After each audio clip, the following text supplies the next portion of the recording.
In today's video, I'm going to teach you how to cancel your Canva membership. This task might seem daunting at first, but with step-by-step guidance, it's straightforward and quick. Let's jump right in. First, you need to head over to canva.com. For this process, make sure you are logged in with the credentials associated with your Canva account.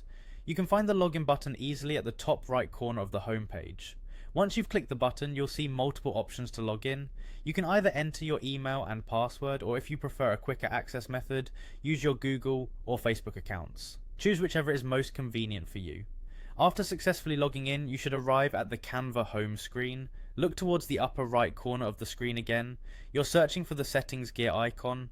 Once you spot it, give it a click. In the settings menu, there is a sidebar on the left. You'll see several options, but we need to find the one that says Billing. Click on Billing and you'll be taken to the page where you can manage all payment related matters for your Canva account. Here you should see your active subscription listed. Now next to your active subscription, you'll notice 3 small dots arranged vertically. Clicking on these dots reveals more options. Look through the options presented and select Cancel Plan.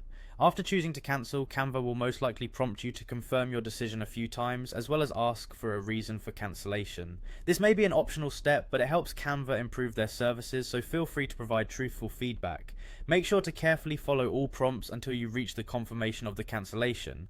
Once complete, your plan will be set to end at the conclusion of the current billing cycle. There's one more thing to keep in mind, especially if you're operating under Canva for Teams. If you happen to be part of a team, remember that only the owner or the administrator of the team has the authority to execute a cancellation of the plan.